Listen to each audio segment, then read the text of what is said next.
So, as a kid, and even now in my 30s, Halloween in October was always my favorite time of year. Not only is my birthday in October and I'm slightly vain, but also the feelings, the colors of October, the colors of Halloween, and the festive feelings was always something I wish I could capture all year round. So, as a kid, I was obsessed with the movie.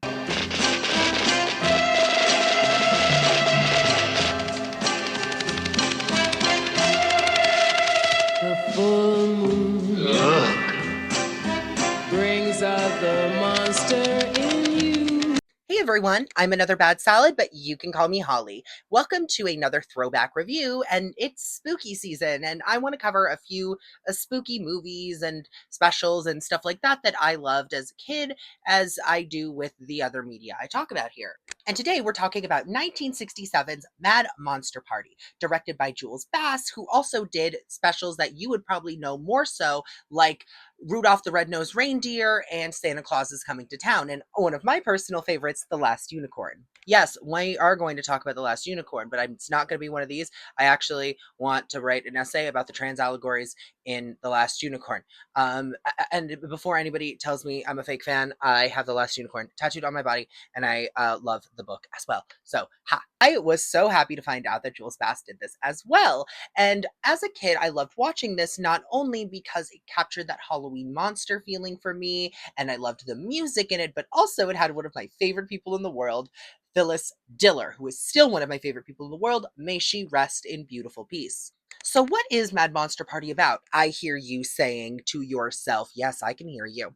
Mad Monster Party is about Dr. Frankenstein deciding to pass on his legacy to someone else, and he brings together all your classic movie monsters to celebrate and have a party. It is, in fact, a mad monster party. But truly, the whole plot does rely on Dr. Frankenstein and the tension of him looking for a successor and them finding out who it is. A successor to the professor? Our story actually has two main characters, Felix Flanken, Dr. Frankenstein's nephew, and Francesca, whose origins aren't revealed to us till the end of the movie. So I'm going to keep that a secret because we're going to talk about it. Now, the thing about Mad Monster Party is I actually don't think it holds up as much as other specials of its same era and style. The claymation thing is a hit or miss for people, but a lot of the holiday and Christmas ones people can tend to get past.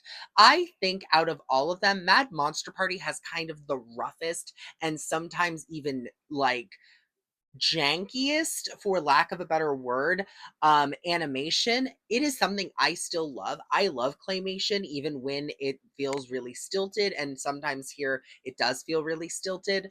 But I hope that that doesn't stop you from wanting to watch it. If it does, you could just watch my review on it. If not, I highly recommend watching Mad Monster Party. It's the perfect time of year for it. And if you're watching this at a separate date, at a different time, still watch Mad Monster Party. It's fun. Now, something else to note before we get into this, it is, just like the specials of its time, a musical as well. So we do have a lot of songs in it, but a lot of the songs in this are actually not strictly Halloween songs. Some of them are just songs, but we'll get into those as we come along them. So if you don't like musicals, this really won't be for you. But I like a musical. I like some music. So you know what? Let's get started because I'm just going to keep blabbing.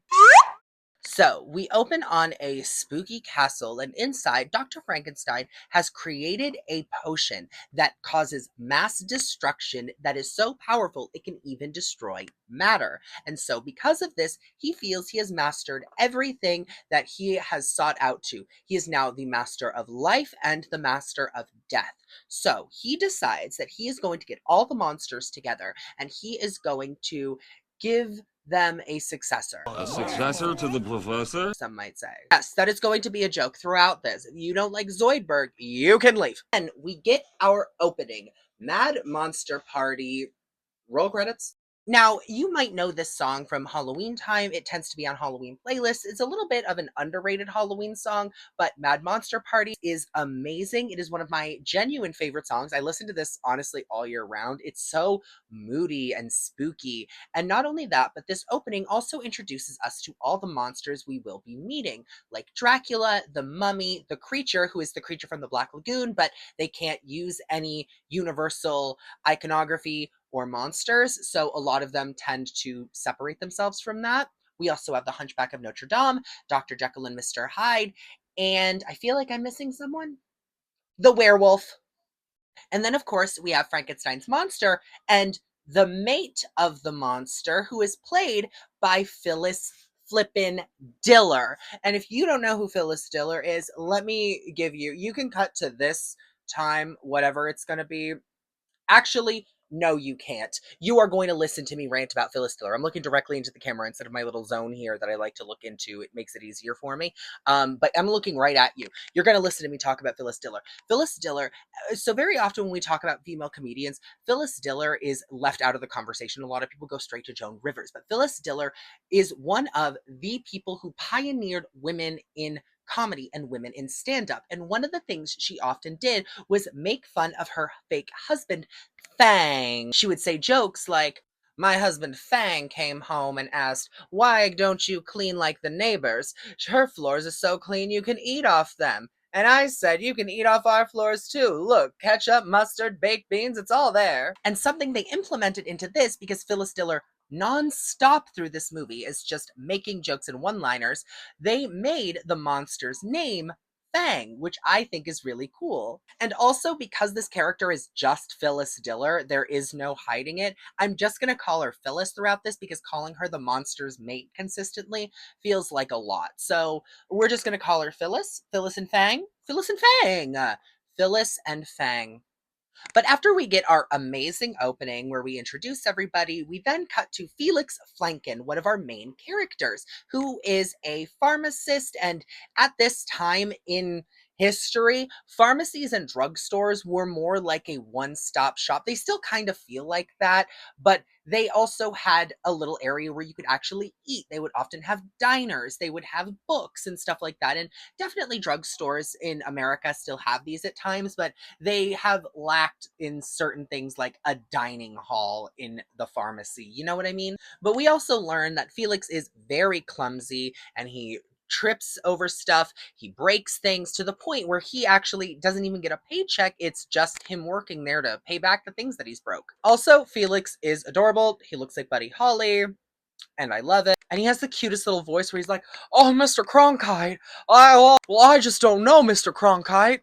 I'm so sorry I caused all these issues. But just then, the mailman shows up to give Felix the invitation from Dr. Frankenstein, telling him that he is invited to come to his island in the Caribbean for a get-together.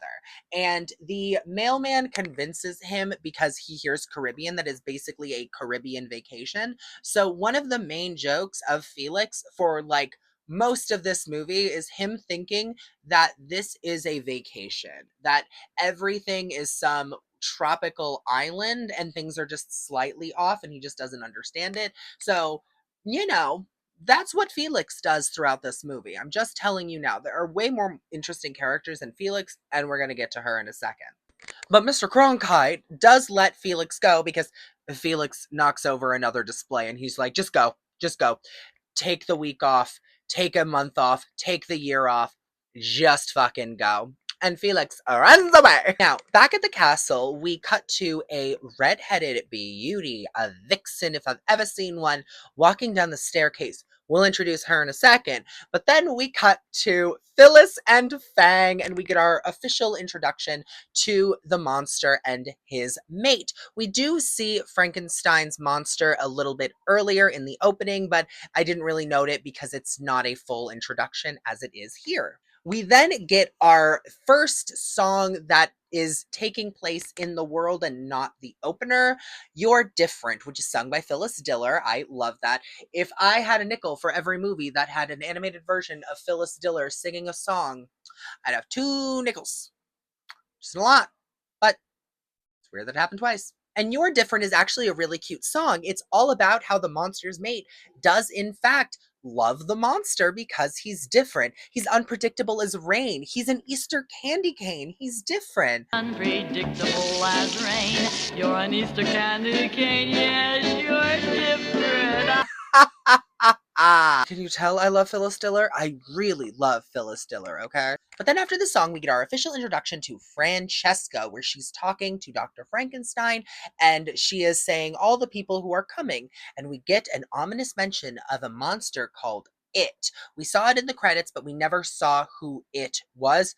We'll get to it. It's disappointing. And then she notices the reply from Felix Flanken saying that he is going to come to the island, but in that letter, he thinks it's a Caribbean trip. So she wonders who or what is this Flanken? And that's where he says that Flanken is his nephew, his youngest sister's son. And she was a very talented witch, but then she ran off with a medicine man who came to town and ran away to the States. And that connects to why Felix is a pharmacist.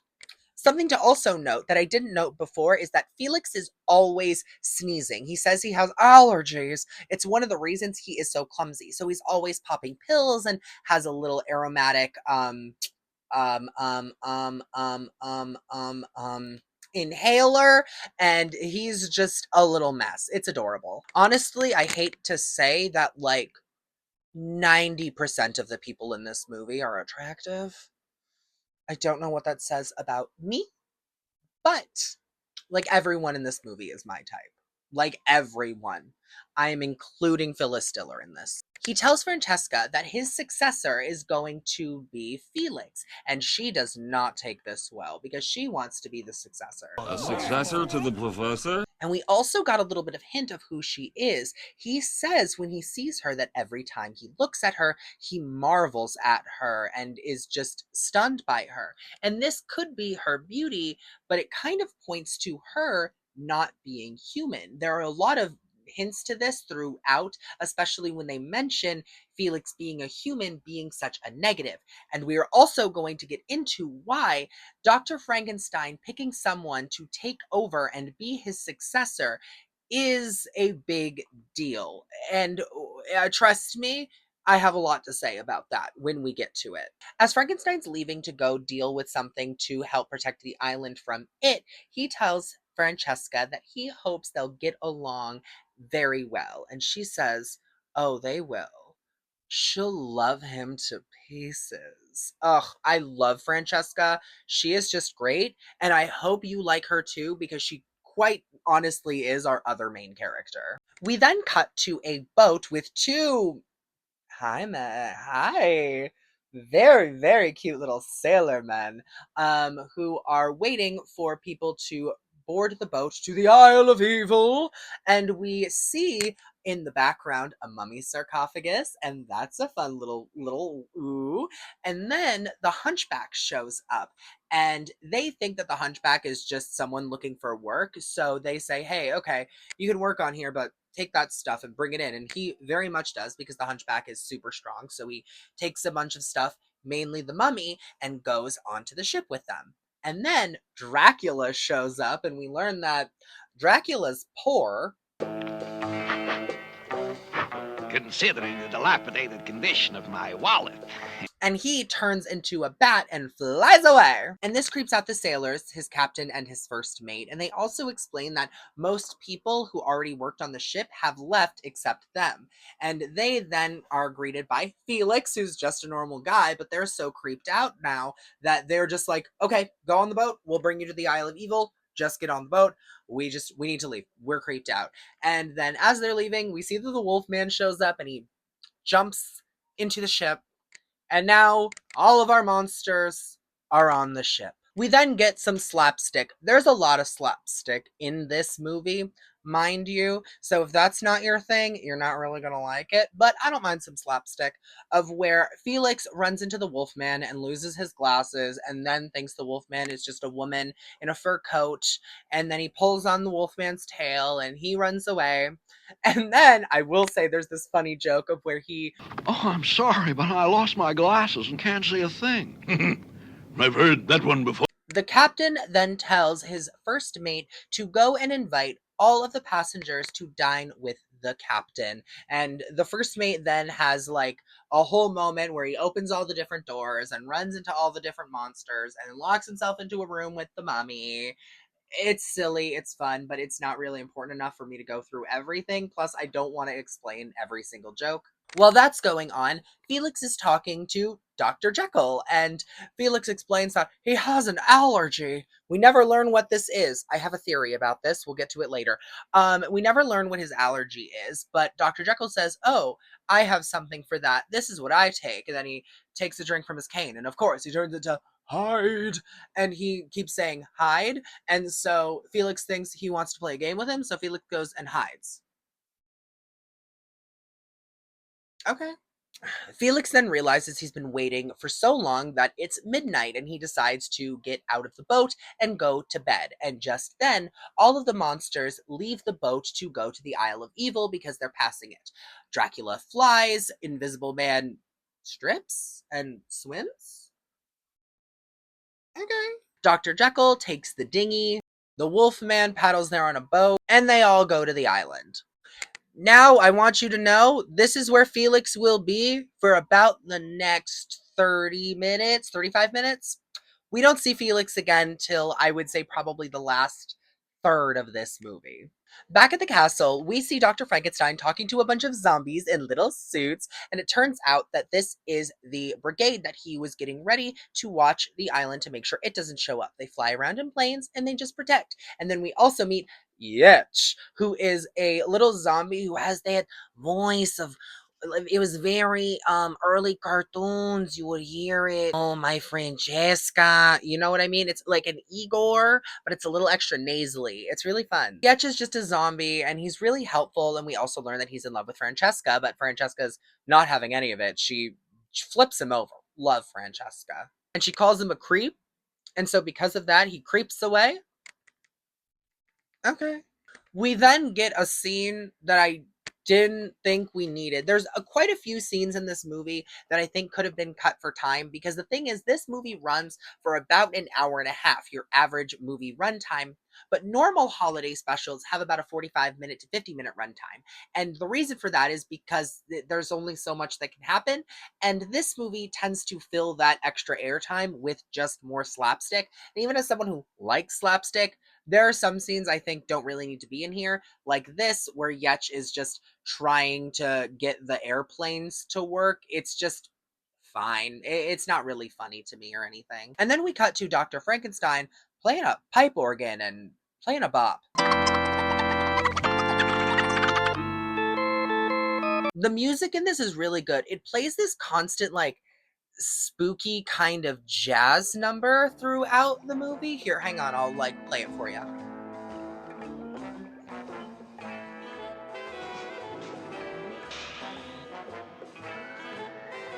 It's just good. I hope you like this motif because they play it a lot.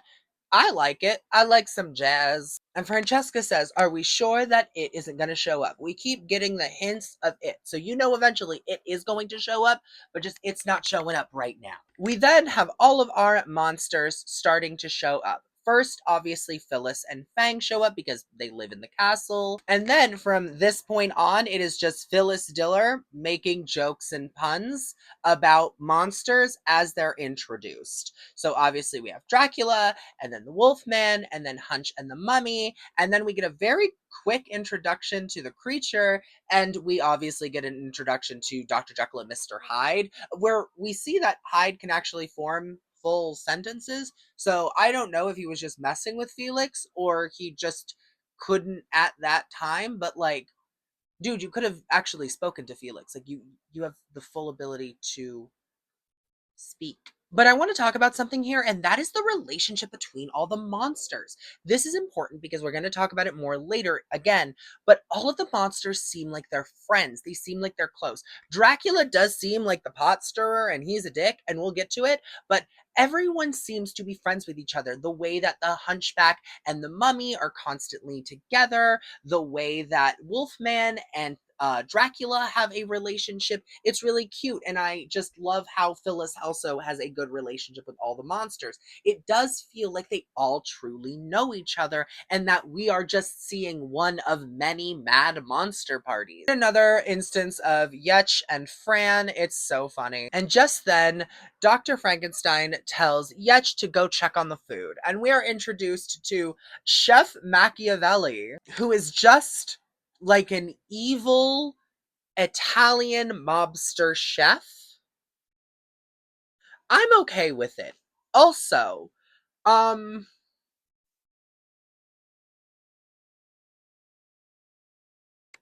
I'm hi. Hi.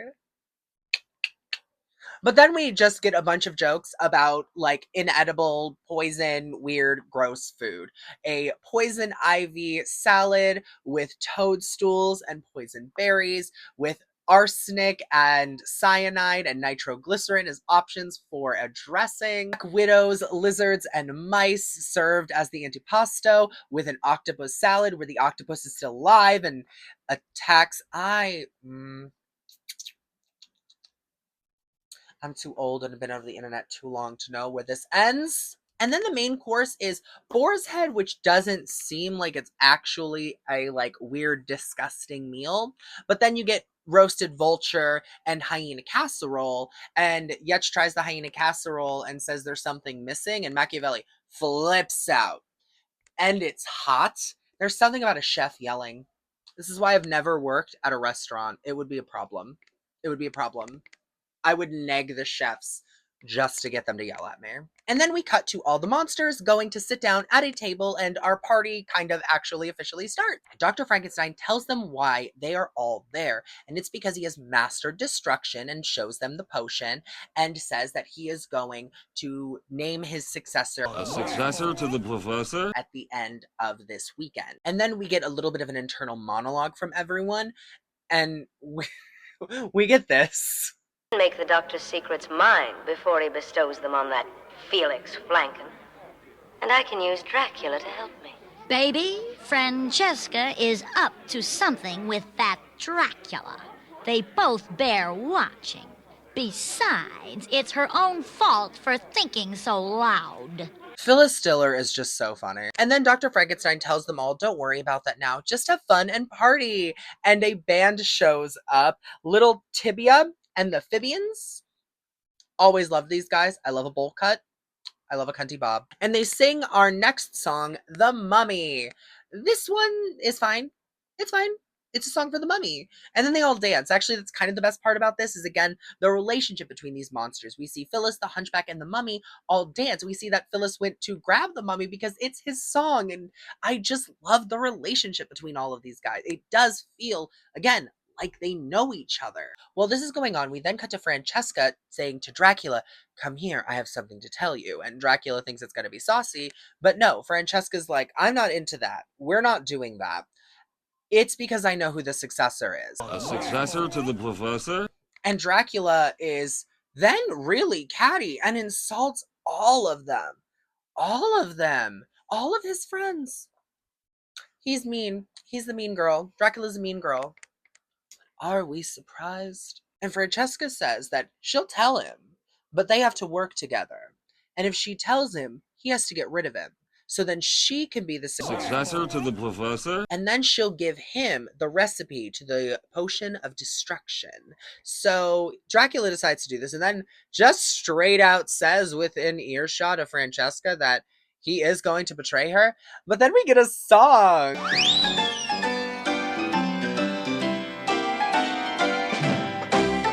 It's our time to shine, yeah. Our turning light. This is It's Our Time to Shine, and this is great. Anytime Francesca sings, it's amazing, and that's because Francesca's voice actor was an actual singer, so everything feels like an actual song, and this is personally one of my favorites. Honestly, all of Francesca's songs are amazing, but this one especially is just so fun. I will say the songs are rather lengthy, so if you're really not into this, it's not going to be for you. And then also, I wouldn't call this a duet, but it technically does have Dracula tap dancing, which I never knew I needed in my life as a kid. But then I would always see Dracula tap dancing, and there was something about it that was always fun. After this song, though, Francesca tells Dracula who Felix is and that he is a human. And this is our next hint that Francesca is not human. So, what is she? Who is she? We'll find out later. And while this has all been going on, Phyllis has been spying on them. But then she's caught, and we get a cat fight in lingerie. This is a family film, and we get a cat fight between Phyllis Diller. That's Phyllis Diller as a monster, and Francesca in lingerie.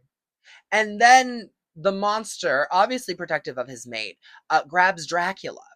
And then we just get a monster food fight, and it's pretty funny. Mr. Hyde throws Yetch's head. The creature cream pies the invisible man. That's a sentence. I love the texture of food in here. It looks gross. It looks weird. I didn't mention this during the Machiavelli stuff, but the food in this looks nasty in a fun way. I don't know why I want to munch on this salad. I need to stop talking. Also, when the invisible man gets pied in the face, Yetch notices that he's ugly and starts telling him how ugly he is. Hello! But this fight ends with, I think, one of my favorite jokes in the movie, where Dracula ends up in the punch bowl and he says, "Punch anyone?" Punch anyone? And then gets punched in the face. It's just funny. Next, we get, I think, one of the scenes that could have been cut out from this movie, and it feels like it was just put in there for filler, and that's just some sleep slapstick of all of the monsters rooming with other monsters and them disturbing each other's sleep. My problem with this is you are telling me there is not enough rooms in this castle for all of them to have their own room. I would be mad. I would be mad. I would be mad. Honestly, the only part of this that makes me laugh is when Phyllis is sleeping and her nose is twitching. Just that. But then, after all of this, Felix finally shows up on the island. Yeah, remember Felix, the other protagonist of this story? He finally shows up on a little dinghy. And Frankenstein and Francesca are there to meet him and talk to him. And we get them on this cute little boat going down a spooky river. This is one of my favorite, scenes in the movie. It just looks so cool. I just love it. It looks so dark fantasy, and I just love that. Back at the castle, we cut to Fran and Dracula talking to each other, and Francesca says that she has a plan. She's going to take Felix out on a picnic, and Dracula needs to try to end Felix so they can get the inheritance. And it just doesn't work. We do get also the involvement of the Wolfman and the Mummy, which means that it is starting to get around that the monsters are trying to mess with Felix, so there can be a different hierarchy than Felix at the top. We're gonna get to more of this. I promise why this is important, because I'm actually on the monster side here, strangely. But Felix, because he still thinks that this is a vacation, he doesn't really know what's going on. He thinks the Wolfman is a dog, so plays fetch with him. He then thinks the Mummy is just someone who is a burn victim, so he wraps him to a tree to try to help him. And then Dracula misses in a getting stuff out of a basket and dipping your head slapstick moment, you know what I mean? And then teeth first into a tree. We then cut to Felix and Frankenstein actually talking about what's really going on. And Felix then finds out that he is going to be the successor. A successor to the professor? And because of that, he is also going to be the head of the worldwide organization of monsters. I'm talking to you guys now. Okay, so now we need to put into perspective all of this. It's time for the rant. So, the thing is, it's now we officially know that Frankenstein is the head of the monsters. He's the head of the monsters. And he is passing on his position as the head of the worldwide organization of monsters to a human who didn't until this moment realize monsters are real. Can you blame any of the monsters for reacting how they are reacting. I would be pissed off. I would be mad. I would be synonyms for pissed the hell off. We then get, I think, the pointless song of this entire movie, and that is One Step Ahead, which is just that you got to think one step ahead. Gotta stay one step ahead. That's it. I hate this song. I honestly hate this whole thing. This entire thing makes me not like Frankenstein because it feels like the ultimate Nepo baby move. Felix doesn't understand science. He is not a scientist. He is a pharmacist in 1967 who doesn't even do his job well at the pharmacy. And you want him to take over an entire organization? Crazy! Delusion by Jinx Monsoon. Convince yourself. After this pointless song, Felix says, hey, I'm just gonna go fish and think about this because I really don't want to do this, but you're making me think about it, so I'm gonna go fish. And while that's going on, Francesca and Drac are talking, and she is like, 3 times. You messed up 3 times. You couldn't get rid of this human. What's wrong with you? And just then, Phyllis and Fang show up. It's a double cross. Yes, Dracula, Fang, and Phyllis are all in cahoots and are now going to get rid of Francesca so that they can be A successor to the professor? who inherit Dr. Frankenstein's position and secrets. And she gets away through a trap door that they're surprised by. You are surprised by the trap doors in the house you live in. It isn't her room, but I still wouldn't be surprised by a trap door in the Frankenstein castle. While this is going on, we get some slapstick of Felix figuring out what is he going to do. Is he going to take the position or is he not? And the creature from the Black Lagoon, I'm so sorry, that's just what I'm going to call him. Come at me, Universal. Don't come at me, please. I am not financially stable. The creature then just keeps taking fishes to the face and just doesn't succeed. Another kind of pointless scene. We knew Felix wasn't going to, but they did need to establish that he is in the moat right now, in a boat. In a boat in the moat. While Francesca gets away, she then ends up writing a letter to someone. We don't know who it is. We can assume that it's it. It's it. Where she is going to make them all regret crossing her. And then Phyllis, Fang, and Dracula figure out that they should just take the trapdoor down to catch her.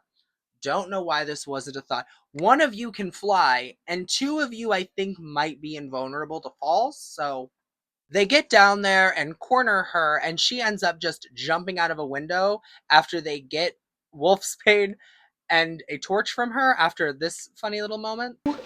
Not as long as I've got Wolfsbane for you, vampire, and a torch for you, monster.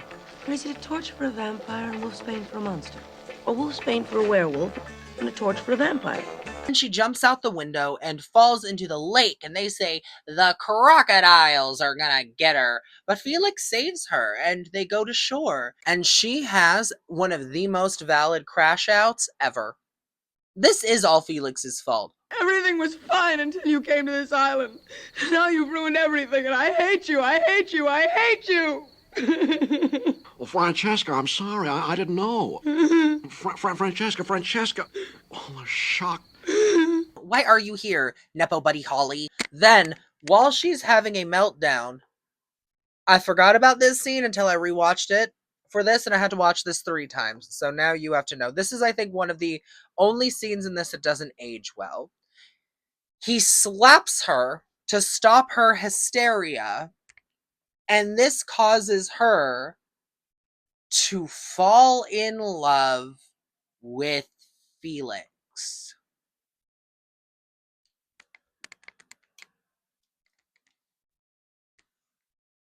We then unfortunately get one of the best songs in the entire movie, which is Never Was a Love, and it's so good.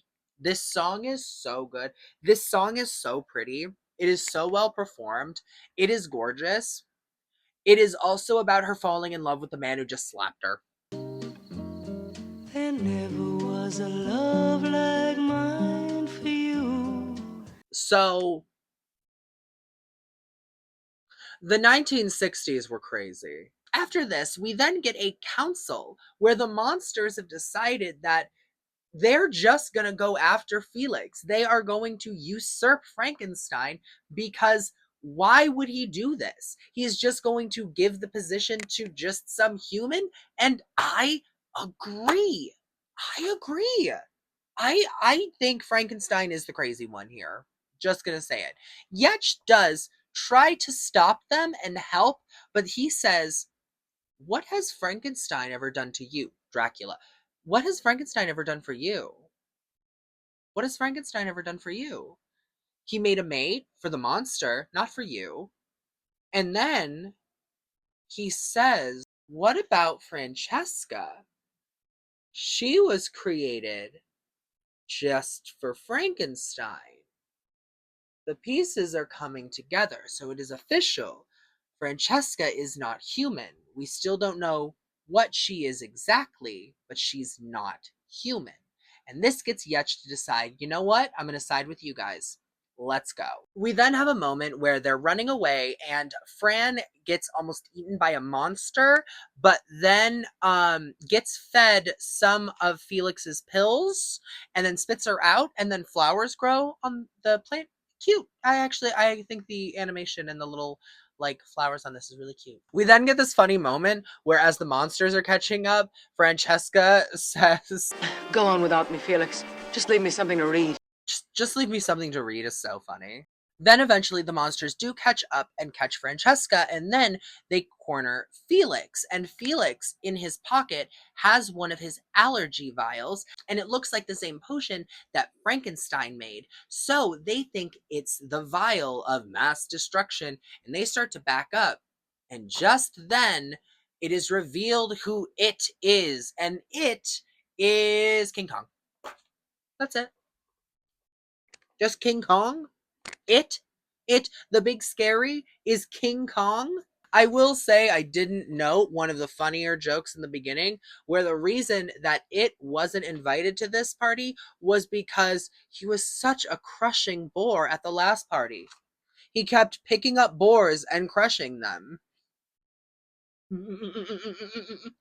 This movie is obviously though run away from it, and it shows up to the castle and starts destroying it and finds a picture of Francesca and decides he is going to go after her. And then we see Francesca is tied up by Yetch, and as he goes to kiss her, it flings Yetch away and takes Francesca. And then Felix says, I can't live without her. I'll kill myself. No, Felix, wait. Don't kill yourself. Who's gonna kill myself? I only said that because I didn't think anyone could hear me. He then tells Felix not to worry, that he has a plan to go and find the boat that he has hidden and get off the island. And then Dr. Frankenstein goes and grabs, who do you think? The airplanes!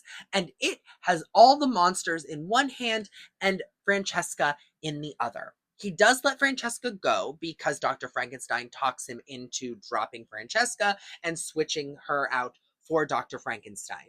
And he does that. And Francesca then jumps into the boat with Felix and they get away. And then Frankenstein says what his plan is going to be. He is just going to blow up the entire island because the monsters were selfish. No, my guy, you were trying to give the head of the organization of monster position to a human. They had every right to be upset. I am going to stand by this. But he does blow up the whole island. Himself, it, the monsters, everyone on the island, gone. Francesca and Felix are just on a boat far enough away where they are not harmed. Hey, did you close the windows in your room? Francesca starts to cry when Felix says, now we're going to go home, where I live, and we're going to have a life together. Here is where we learn where Francesca comes from. Francesca is a robot. She was created by Dr. Frankenstein, and eventually her battery will run out. She will not age, but her joints will rust, and she will eventually power down. And Felix says that. Ah, well, Francesca, none of us are perfect. Are perfect. Are perfect. Are perfect. Are perfect. Are perfect. He glitches out.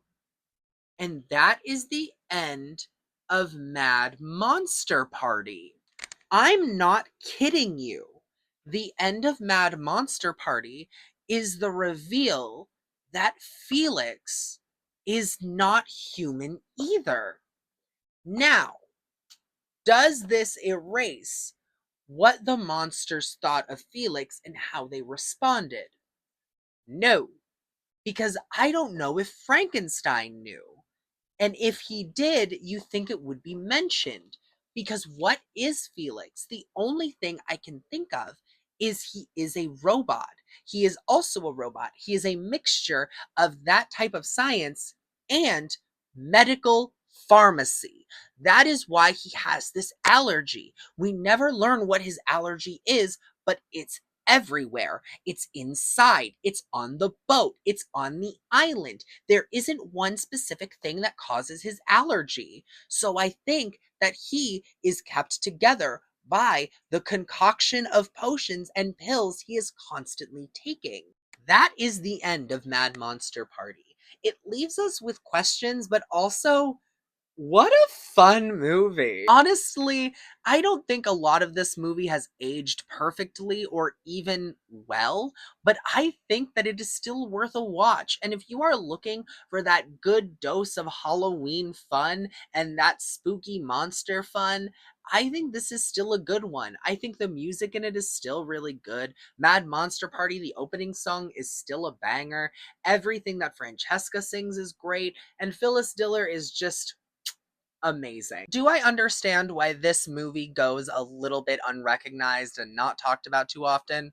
Yeah, sometimes it can be a little clunky, but at the same time, I think it's part of its charm, and there is a level of nostalgia to it that I think at least blinds me. A reminder that none of these are unbiased. I am reviewing things I loved as a kid, and I am probably still going to love them. I just want to talk about them. Thank you all for watching, and thank you for waiting an extra week. I had to refilm this because the first time I didn't like how I looked. I wish I wasn't so shallow. But while you're here and made it all the way to the end, you might as well like, comment, subscribe, do all that stuff so you know when I post again. And if you want to be extra nice, hit the little bell so you get a reminder when I do post something. And if you want more content, I post every day over on TikTok. Happy Halloween, ghouls, and I'll see you soon. A successor to the Professor? Okay, so the Monster Mash is a song about a dance and the song The Monster Mash, but we actually never hear what the song The Monster Mash sounds like. We just know that it was a graveyard smash. We don't even know what the dance is. We don't know what the Monster Mash was. There's no answer to that. I just need you to know it too, so now you could be as annoyed as I am.